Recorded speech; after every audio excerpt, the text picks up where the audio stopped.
بسم اللہ الرحمن الرحیم باب من قدم ضعفت اہلہ باللیل فیقفون بالمزدلفہ ویدعون ویقدم اذا غاب القمر۔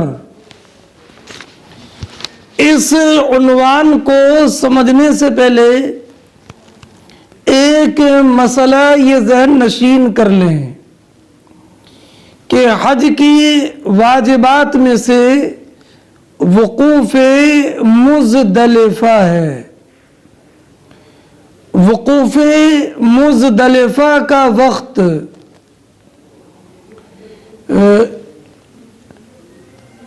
نویں ذی الحجہ گزار کر جو 10ویں ذی الحجہ کی رات ہوگی، اس رات میں طلوع فجر سے اجالا ہونے تک ہے وقوف مزدلفہ کا وقت۔ اس درمیان اگر وقوف نہ کیا تو فوت ہو گیا، اور اگر اس وقت یہاں سے ہو کر گزر گیا تو وقوف ہو گیا۔ اس لیے اگر کوئی طلوع فجر سے پہلے مزدلفہ سے منا کے لیے روانہ ہو جائے تو اس پر دم واجب ہے۔ لیکن اگر کوئی حاجی بیمار ہے یا عورت ہے یا نہایت کوئی کمزور ہے جسے بھیڑ میں ضرر کا اندیشہ ہو، تو اگر اس اندیشہ ضرر کی وجہ سے بیمار یا نہایت کمزور یا عورت طلوع فجر سے پہلے منا چلے جائیں تو ان پر کچھ نہیں۔ اس حدیث میں اسی مسئلے کا بیان ہے۔ یاد رہے کہ وقوف مزدلفہ حج کے ان واجبات میں سے ہے کہ اگر کسی نے کسی عذر شرعی کی وجہ سے اس کو ترک کر دیا تو دم لازم نہیں، اور اگر بلا عذر شرعی کے وقوف مزدلفہ نہیں کیا تو دم لازم ہے۔ اب اس باب کی تشریح سنیے۔ فرماتے ہیں باب من قدم ضعفت آلہ۔ یہ ضعفت ضعیف کی جمع ہے، اور ضعیف بچے، عورتیں یا معمر لوگ کہ جو نہایت کمزور ہوں۔ فَيَقِفُونَ بِالْمُزْدَلِفَةِ وَيَدْعُونَ وَيُقَدِّمُوا إِذَا غَابَ الْقَمَرُ وَيُقَدِّمُوا إِذَا غَابَ الْقَمَرُ۔ یہ لیل کی کا بیان ہے۔ مطلب یہ ہے کہ اگر کسی کمزور بیمار یا بچوں کو اگر رات ہی میں منا کو روانہ کر دے تو کتنی رات میں منا کو روانہ کر سکتا ہے؟ یہ نہیں کہ رات کے اول حصے ہی میں منا کو روانہ کر دی۔ اذا غاب القمر، جبکہ چاند غائب ہو جائے، چاند چھپ جائے، ظاہر سی بات ہے کہ یہ 10ویں شب ہوگی، تو 10ویں شب میں چاند چھپتا ہے رات کے آخری تہائی حصے کے شروع میں، رات کے آخری تہائی حصے کے شروع میں چاند چھپتا ہے۔ تو مطلب یہ ہوا کہ آدھی رات بلکہ اس سے بھی زیادہ مزدلفہ میں رہے اور رات کے آخری تہائی حصے کے شروع میں وہ کمزور لوگ مزدلفہ سے اگر منی کے لیے چلے جائیں تو اس کی اجازت ہے۔ اذا غاب القمر یہ لیل کی تفسیر ہے۔ اسی لیے حضرت امام شافعی اور امام شافعی کے اصحاب نے یہ مقید کیا ہے کہ یہ جانا رات کے آخری حصے میں ہو۔ اب ذرا ترجمہ دیکھیں، باب من قدم زغفۃ علیہ بلیل، یہ باب اس انسان کے بیان میں جو اپنے گھر کے کمزور لوگوں میں کون آتے ہیں میں نے بتا دیا، بچے، عورتیں اور معمر، بیمار، جو اپنے گھر کے کمزور لوگوں کو رات ہی میں منی بھیج دے۔ کب بھیجے؟ اب اس کا بیان، فَيَقِفُونَ بِالْمُزْدَلِفَةِ وَيَدْعُونَ، تو وہ مزدلفہ میں ٹھہریں اور دعا کریں، یعنی اللہ رب العزت کا ذکر کریں، جو بھی ذکر کر سکتے ہوں۔ وَيُقَدِّمُوا إِذَا غَابَ الْقَمَرُ، اور وہ اپنے گھر والوں کو مزدلفہ، اپنے گھر کے کمزور لوگوں کو مزدلفہ سے منی بھیجے، اذا غاب القمر، جبکہ چاند چھپ جائے۔ اس لیے کہ ابو داود کی روایت ہے جو حضرت عبداللہ ابن عباس رضی اللہ تعالی عنہما سے مروی ہے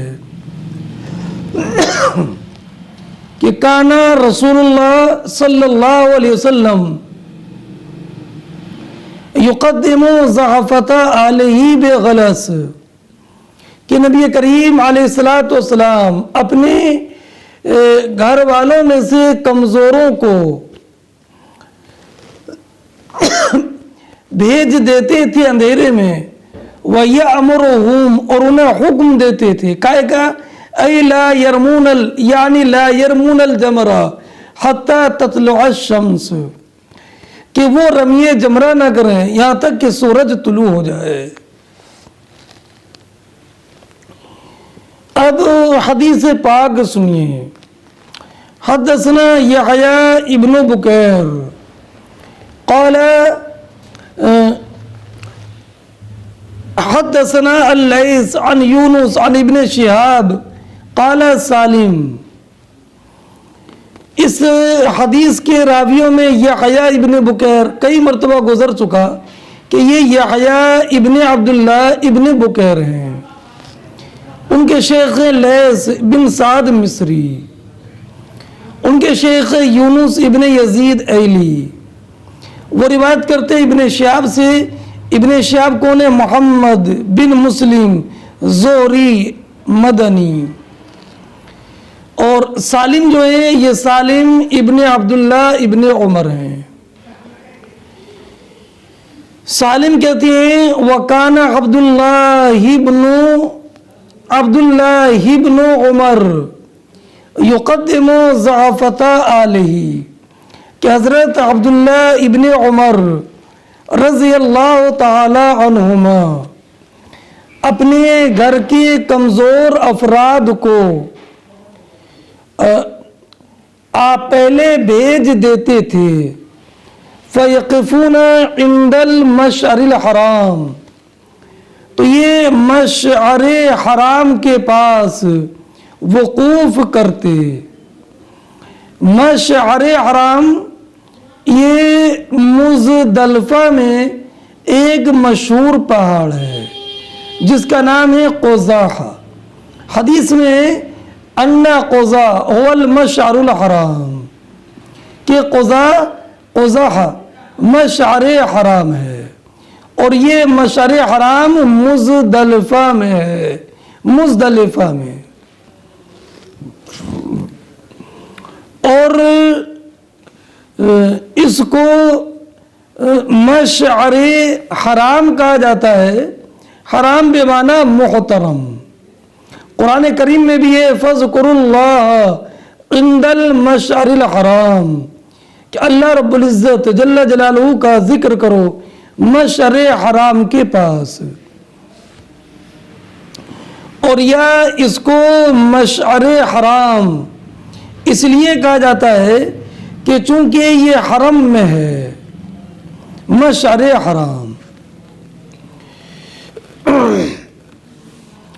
فَيَقِفُونَ عِنْدَ الْمَشْعَرِ الْحَرَامِ، تو وہ مشعر حرام کے پاس وقوف کرتے جو مشعر حرام کے مزدلفہ میں ہے، بِلَيْلٍ رات میں۔ فَيَذْكُرُونَ اللَّهَ عَزَّ وَجَلَّ مَا بَدَا لَهُمْ، تو جو بھی ان کے لیے ظاہر ہوتا اور جو بھی وہ کر سکتے تھے اللہ رب العزت کا ذکر کرتے۔ ثم یرجعون قبل ان یقف الامام، تو پھر یہ منا لوٹ آتے امام کے وقوف سے پہلے، وقبل ان یدفع، اور امام کے لوٹنے سے پہلے۔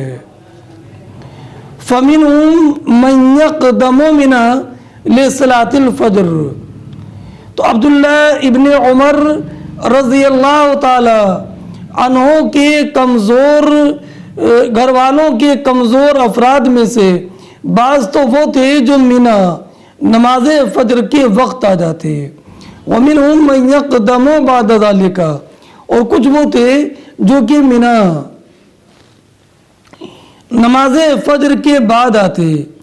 فَإِذَا قَدِمُوا رَمَوْا الْجَمْرَةَ، اور جب منا آتے تو رمیے جمار کرتے، کنکری مار لیتے۔ وَكَانَ ابن عمر يَقُولُ أَرْخَصَ فِي أُولَئِكَ رسول اللہ، اور بعض روایتوں میں رخصا، اور حضرت عبداللہ ابن عمر رضی اللہ تعالی عنہما فرماتے کہ نبی کریم صلی اللہ تعالی علیہ وسلم نے کمزور لوگوں کے بارے میں رخصت دی کہ وہ طلوع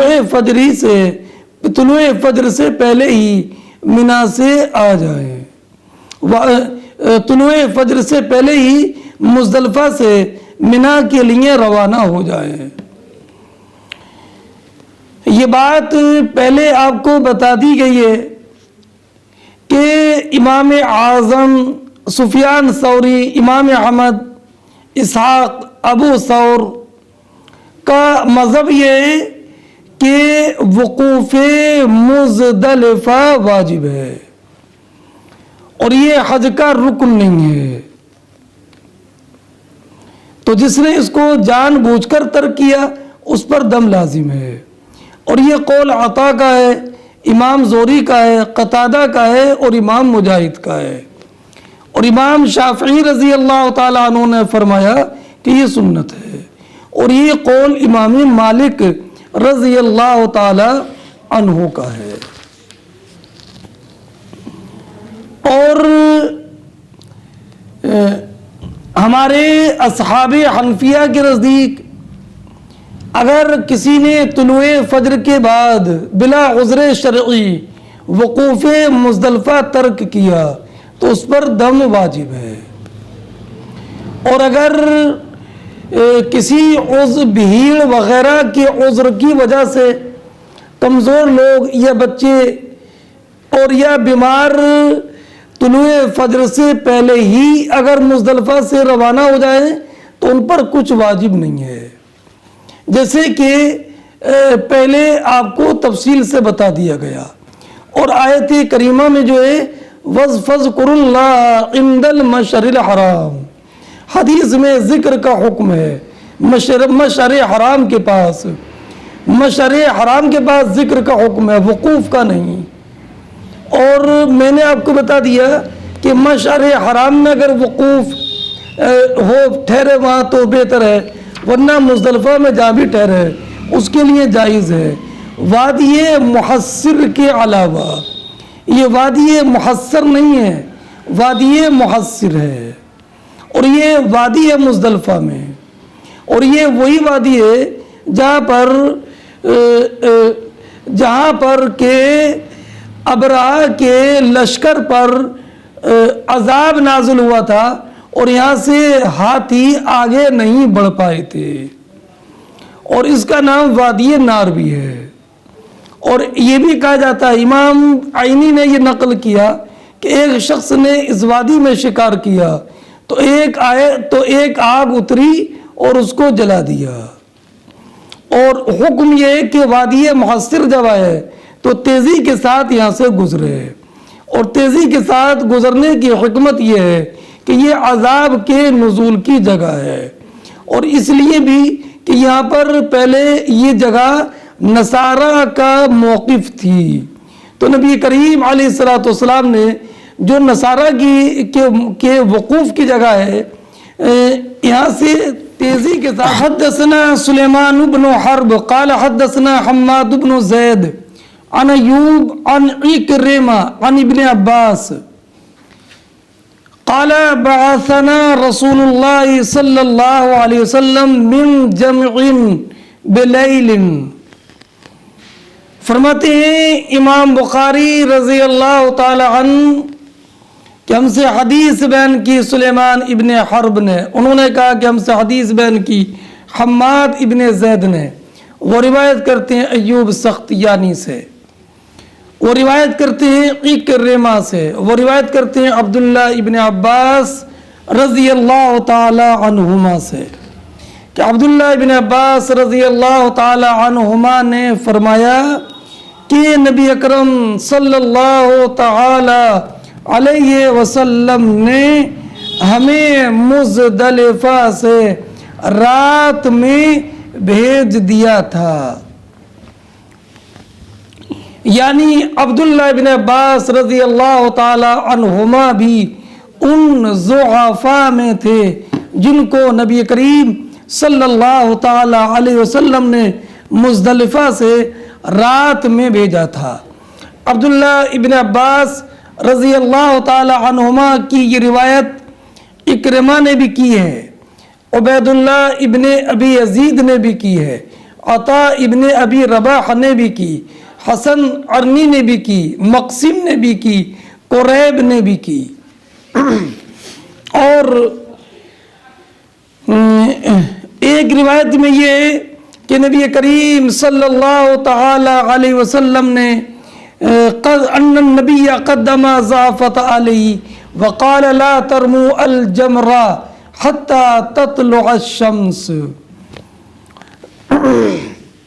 اگلی روایت ہے حدثنا علی قال حدثنا سفیان قال اخبرنی عبید اللہ ابن ابی یزید سمع ابن عباس یقول انا ممن قدم النبی صلی اللہ علیہ وسلم لیلۃ المزدلفہ فی ضعفت اہلہ۔ عبید اللہ ابن ابی یزید کی روایت کہ انہوں نے عبداللہ ابن عباس رضی اللہ تعالی عنہما کو سنا، وہ کہتے تھے کہ میں بھی ان لوگوں میں تھا جنہوں نے نبی کریم میں بھی ان میں تھا جن کو نبی کریم صلی اللہ تعالی علیہ وسلم نے مزدلفہ کی رات میں بھیج دیا تھا منا اپنے گھر کے کمزور لوگوں میں۔ یعنی عبداللہ ابن عباس رضی اللہ تعالی عنہما نے بیان فرمایا کہ میں بھی نبی کریم صلی اللہ تعالی علیہ وسلم کے گھر والوں میں ان کمزوروں میں سے تھا جن کو نبی کریم علیہ الصلوۃ والسلام نے مزدلفہ کی رات میں منی بھیج دیا تھا۔ یہ بھی روایت عبداللہ ابن عباس ہی کی ہے۔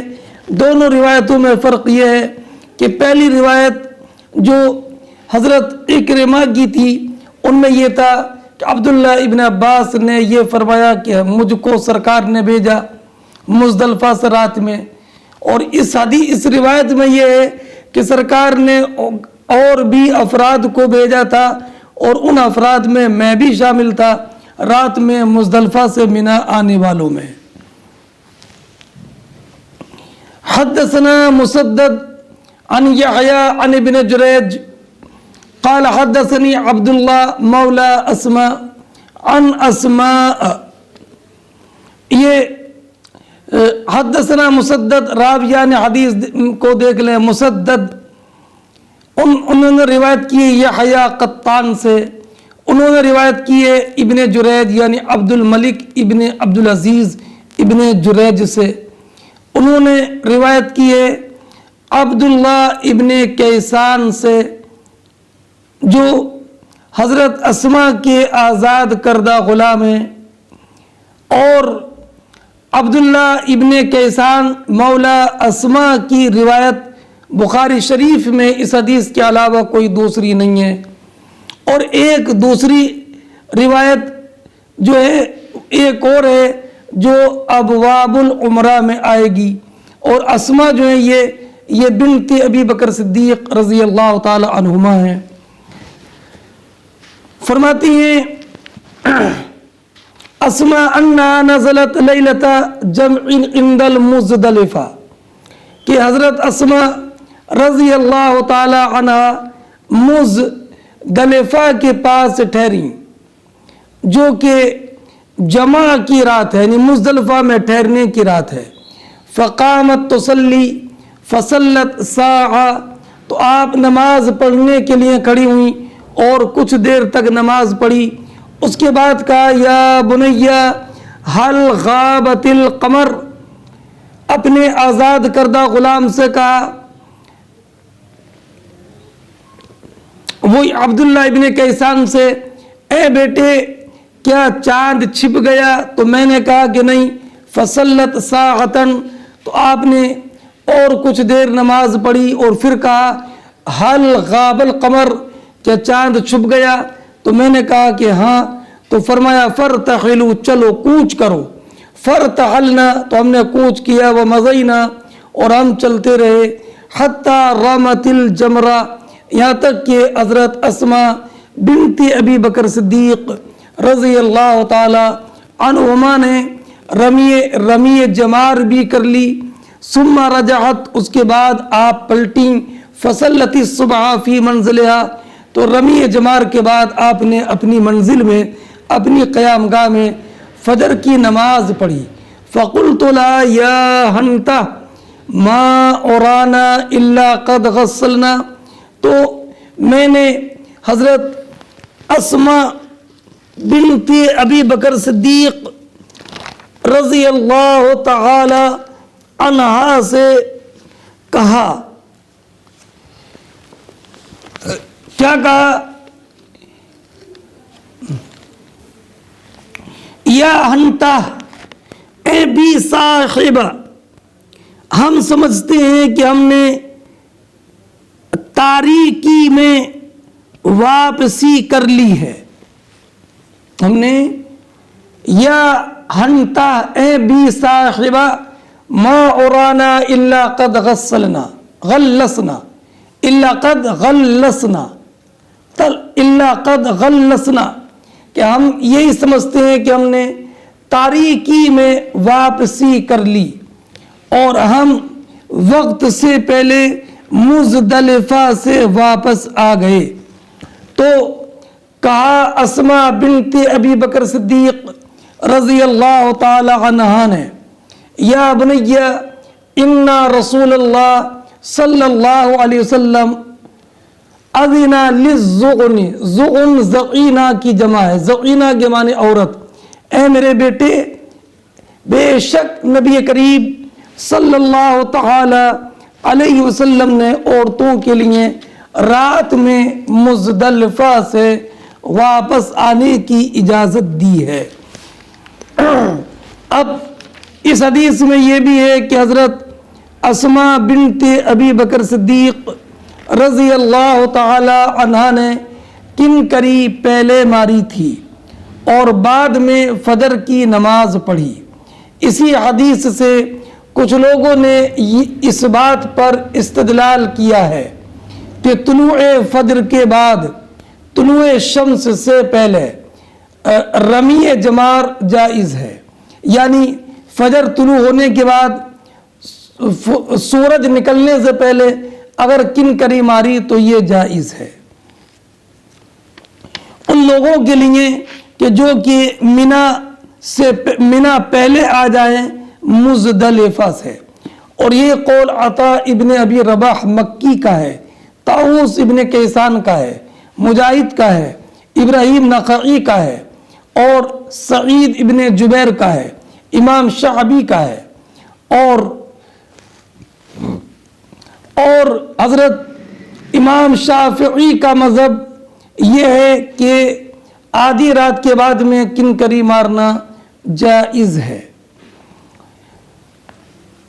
اور امام مالک کا مذہب یہ ہے کہ طلوع فجر سے کنکری مارنا جائز ہے۔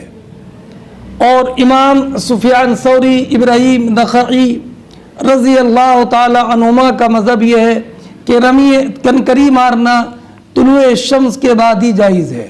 اور یہی امام اعظم، امام ابو یوسف، امام محمد، امام احمد اور اسحاق رضی اللہ تعالی عنہم کا مذہب ہے۔ انہوں نے کہا کہ اگر طلوع شمس سے پہلے اگر کنکری مار دی تو برا کیا، لیکن اس کا وقت مستحب طلوع شمس کے بعد ہے۔ اور اسماء بنت ابی بکر صدیق رضی اللہ تعالی عنہ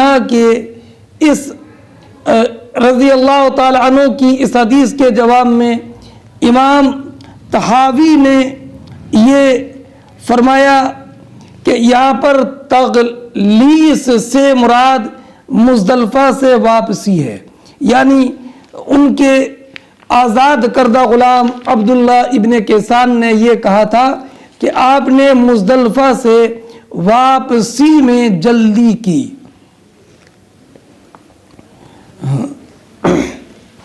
حدثنا محمد بن کثیر اخبرنا سفیان قال حدثنا عبد الرحمن۔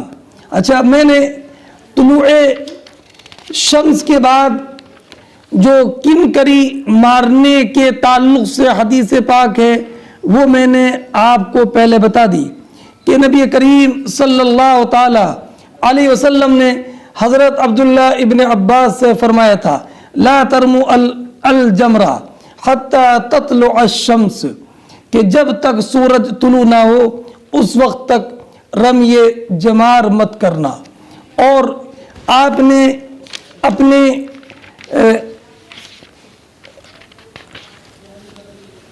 جن لوگوں کو پہلے بھیجا تھا ان کو بھی حکم دیا تھا کہ اللہ یرمو الجمرہ الا مصبحین، کہ کنکری نہ ماریں، اسی وقت ماریں جب کہ صبح ہو جائے، جو حدیث پاک میں نے آپ کے سامنے پہلے پیش کر دی تھی۔ حدثنا محمد بن کثیر اخبرنا سفیان قال حدثنا عبد الرحمن هو ابن القاسم عن القاسم عن عائشہ قال استأذنت سودة النبي صلی اللہ علیہ وسلم لیلۃ جمع وكانت ثقيلة سبطة فأذن لها۔ اس حدیث کے راویوں میں سفیان ثوری ہیں، عبد الرحمن ابن قاسم بن محمد۔ حضرت عبد الرحمن ابن قاسم اپنے والد قاسم بن محمد بن ابی بکر صدیق رضی اللہ تعالی عنہم سے روایت کرتے ہیں، اور قاسم بن محمد بن ابی بکر صدیق اپنی پھوپھی ام المومنین عائشہ صدیقہ رضی اللہ تعالی عنہا سے روایت کرتے ہیں کہ حضرت ام المومنین عائشہ صدیقہ رضی اللہ تعالی عنہا نے بیان فرمایا کہ سودا بنت زمعہ ام المومنین رضی اللہ تعالی عنہا نے مزدلفہ کی رات نبی اکرم صلی اللہ تعالی علیہ وسلم سے اجازت لے لی تھی رات ہی میں منا جانے کی۔ وکانت ثقیلتن ثبتتن، اور یا ثابتتن، با پر سکون اور کسرہ دونوں جائز ہے۔ اور حضرت سودا بنت زمعہ رضی اللہ تعالی عنہ ام المومنین بھاری بدن اور سست رفتار صاحبہ تھیں، یعنی آہستہ آہستہ چلتی تھیں، جسم مبارک کے بھاری ہونے کی وجہ سے۔ اس لیے حضرت سودا بنت زمعہ رضی اللہ تعالی عنہ نے نبی اکرم صلی اللہ تعالی علیہ وسلم سے رات ہی میں منا واپس ہونے کی اجازت طلب کر لی تھی۔ فَأَذِنَ لَهَا، تو نبی اکرم علیہ السلام نے ان کو اجازت عطا فرمائی تھی۔ اس حدیث کی تخریج امام مسلم رضی اللہ تعالی عنہ نے بھی کتاب الحج میں کی ہے۔ انہوں نے ابن نمیر سے روایت کی ہے کہ حضرت ام المومنین عائشہ صدیقہ رضی اللہ تعالی عنہ نے فرمایا، وَدِدْتُ انی کنت استأذنت رسول اللہ صلی اللہ علیہ وسلم کما استأذنته سودا، کاش مجھے یہ بات پسند ہے کہ میں بھی نبی اکرم علیہ السلام سے اجازت لے لیتی منا رات میں واپس آنے کی، جیسے کہ حضرت سودا نے اجازت لی۔ فَأُصَلِّ الصُّبْحَ بِمِنَا فَأَرْمِ الْجَمْرَ قَبْلَ أَنْ يَأْتِ النَّاسِ، تو میں نماز فجر منا میں پڑھتی اور لوگوں کے واپس آنے سے پہلے ہی رمی جمار کر لیتی۔ تو حضرت عائشہ ام المومنین سے کہا گیا کہ فکانت سودا استأذنت، کہ کیا سودا نے نبی کریم علیہ السلام سے اجازت لی تھی؟ تو فرمایا نعم کانت امراتن ثقیلتن ثبتہ، ہاں وہ بھاری جسم کی اور کم رفتار چلنے والی تھیں۔ فاستأذنت رسول اللہ، تو انہوں نے نبی کریم صلی اللہ تعالی علیہ وسلم سے اجازت لی۔ فأذن لها، تو حضور نے ان کو اجازت عطا فرمائی۔ اور ابن ماجہ میں بھی یہ روایت ہے، اس میں یہ کہ ان سودا بنت زمعہ کانت امراتن ثبتہ، کہ سودا بنت زمعہ بھاری جسم مبارک والی تھیں۔ فاستأذنت رسول اللہ ان تدفع بن جمع قبل دفع الناس فأذن لها، تو انہوں نے نبی کریم علیہ السلام سے اجازت طلب کی کہ وہ مزدلفہ سے واپس آ جائیں لوگوں کے واپس ہونے سے پہلے۔ فأذن لها، تو حضور نے ان کو اجازت عطا فرمائی۔ حدثنا ابو نعیم قال حدثنا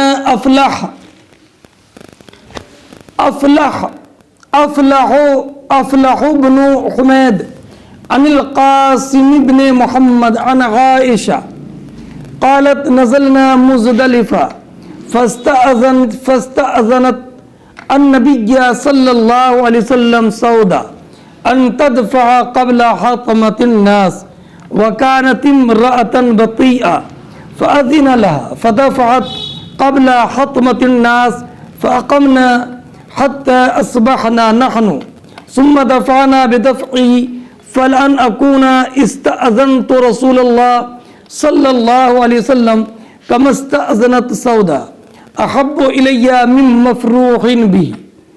یہ حدیث جو ابھی آپ نے پڑھی ہے اسی حدیث اسی کی یہ تفصیل ہے. یہ روایت بھی حضرت قاسم بن محمد بن ابی بکر سے مروی ہے.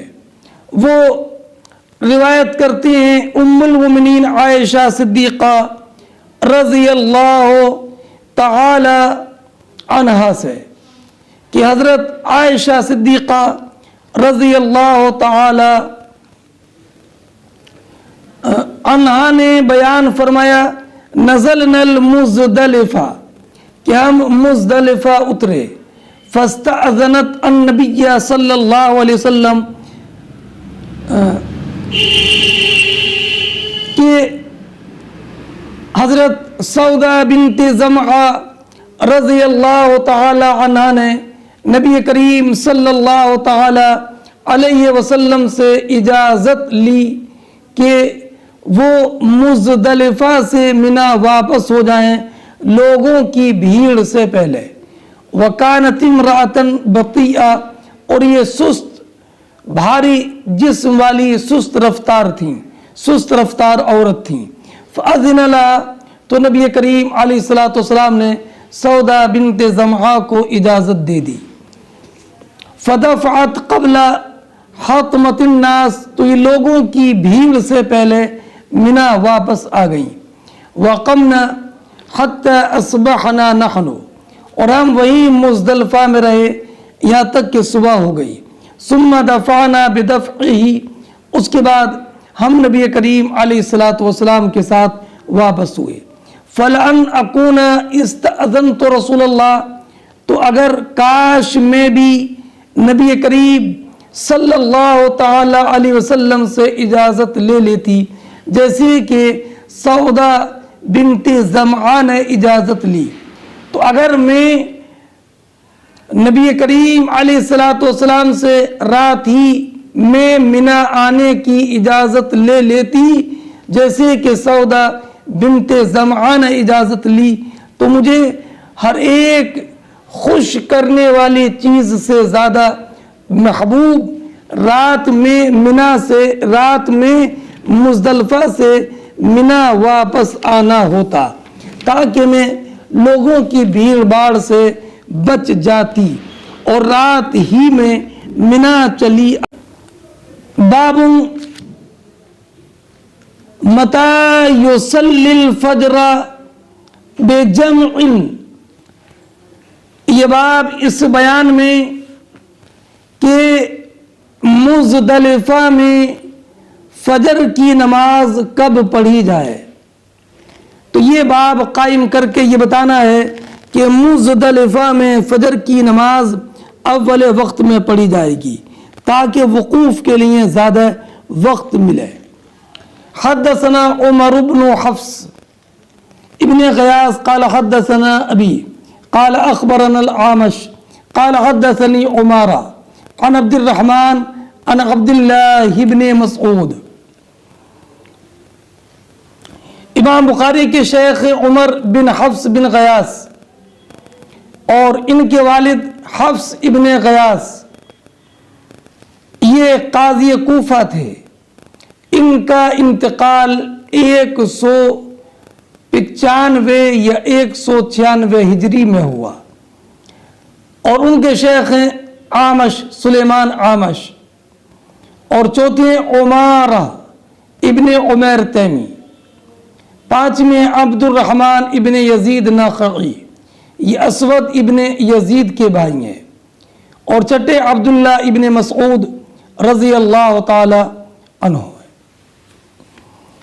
فرماتے ہیں حضرت عبداللہ ابن مسعود رضی اللہ تعالی عنہ ما رأیت النبی صلی اللہ علیہ وسلم صلی صلاة بغیر میقاتها الا صلاتین کہ میں نے نبی کریم صلی اللہ تعالی علیہ وسلم کو کوئی بھی نماز اس کے وقت کے بغیر پڑھتے ہوئے نہیں دیکھا، بلکہ ہر نماز نبی کریم صلی اللہ تعالی علیہ وسلم نے اس کے وقت میں ادا کی، سوائے دو نمازوں کے۔ کون سی؟ جمع بین المغرب والعشاء، حضور نے مغرب و عشاء کو جمع فرمایا مزدلفہ میں، اور مغرب کی نماز مغرب کے وقت کے بجائے عشاء کے وقت میں پڑھی۔ وصلی الفجر قبل میقاتها، اور فجر کی نماز اس کے وقت معہود سے پہلے ادا کی۔ یہ بات ذہن نشین رکھ لینا کہ یہاں پر یہ مراد نہیں ہے کہ نماز فجر طلوع فجر سے پہلے پڑھی، بلکہ مراد یہ ہے کہ نماز فجر پڑھنے کا نبی کریم علیہ الصلوۃ والسلام کا جو وقت معہود تھا اس سے پہلے پڑھی، یعنی نہایت اندھیرے میں پڑھی۔ جیسے طلوع فجر ہو گیا مزدلفہ میں نبی کریم علیہ الصلوۃ والسلام نے نماز فجر ادا کی ہے۔ مطلب کہ مغرب اور عشاء نبی کریم علیہ الصلوۃ والسلام نے کبھی جمع نہیں کی کہ مغرب کو عشاء کے وقت میں پڑھا ہو، سوائے مزدلفہ کے، اور فجر کی نماز بالکل طلوع فجر ہوتے ہی پڑھ لینا یہ بھی کبھی نہیں تھا، سوائے مزدلفہ کے۔ مطلب یہ ہے کہ اس دن میں اول وقت میں نماز کا جو استحباب ہے یہ اشد اور زیادہ مؤکد ہے۔ مطلب یہ ہے کہ اور ایام میں تو نبی کریم علیہ الصلوۃ والسلام طلوع فجر کے اول سے تاخیر فرماتے تھے، یہاں تک کہ بلال حاضر ہوتے، اور اس دن میں حضور نے بالکل تاخیر نہیں کی کثرت مناسک کی وجہ سے۔ تو نبی کریم علیہ الصلوۃ والسلام نے نماز فجر اول طلوع فجر میں پڑھی۔ ہاں، اسی عبداللہ ابن مسعود رضی اللہ تعالیٰ عنہ کے قول سے ما رأیت صلی الا صلاتین، حنفیہ نے اس بات پر دلیل پیش کی کہ سفر میں بھی دو نمازوں کو جمع کرنا جمع حقیقی کے ساتھ یہ جائز نہیں ہے۔ حدثنا عبداللہ ابن الرجاء قال حدثنا اسرائیل عن ابی اسحاق عن عبد الرحمن ابن یزید قال خرجنا مع عبد الله الى مکہ ثم قدمنا جمعا فصلى الصلاتين كل صلاة وحدها بأذان وإقامة والعشاء بينهما ثم صلى الفجر حين طلع الفجر قال قائل طلع الفجر وقائل يقول لم يطلع الفجر ثم قال إن رسول الله صلى الله عليه وسلم قال إن هاتين الصلاتين حولتا عن وقتهما في هذا المكان المغرب والعشاء فلا يقدم الناس جمعا حتى يعتموا وصلاة الفجر هذه الساعة۔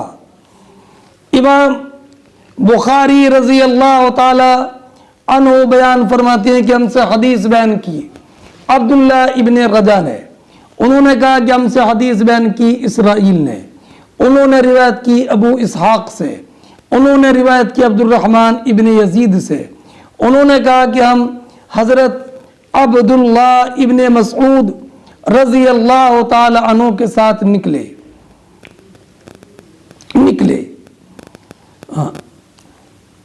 الى مکے کی طرف، ثم قدمنا جمعا، اس کے بعد ہم مزدلفہ آئے، فصلی الصلاتین، تو حضرت عبداللہ ابن مسعود رضی اللہ تعالی عنہ نے دو نماز یعنی مغرب و عشاء کو ادا فرمایا۔